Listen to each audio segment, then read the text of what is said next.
Jal Jeevan mission workshop ను deputy CM Pawan Kalyan ప్రారంభించారు. Work shop లో 26 జిల్లాల సీనియర్ ఇంజనీర్లు, డిఆర్ఈలు పాల్గొన్నారు. కేంద్ర ప్రభుత్వ పథకం జల్ జీవన్ మిషన్ అమల్లో functional house hold tap connection వినియోగంపై వర్క్ షాప్ నిర్వహించారు.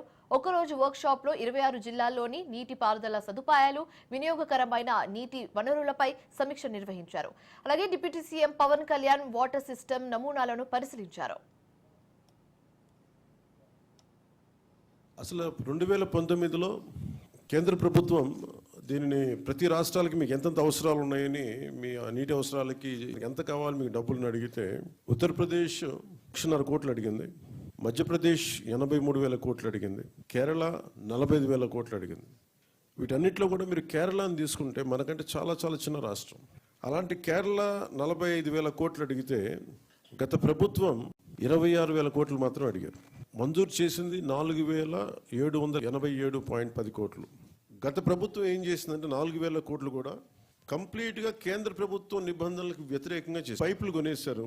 అవసరమైతే ఒక బోర్ పాయింట్ తవ్వేశారు. బోర్ పాయింట్స్ నిరంతర సరఫరా ఉన్నది. ఏదో ఒక 5 నెలలు రావచ్చు, లేదంటే బోర్లు ఎండిపోతే మళ్ళీ ఆగిపోతాయి. వాస్తవానికి అవేవి పనిచేసే పరిస్థితిలో లేవు.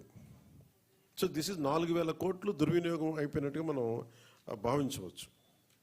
సో అందుకని మళ్ళీ తిరిగి కొత్త ప్రభుత్వం వచ్చాక సిఆర్ పాటిల్ గారి దగ్గరికి కూడా నేను వెళ్ళినప్పుడు మాకున్న రాష్ట్రానికి మాకున్న పరిధి కనీసం ఒక 70,000 కోట్లు మాకు మంజూరు చేయమని నేను ప్రతిపాదించాం రాష్ట్ర ప్రభుత్వం తరపు నుంచి.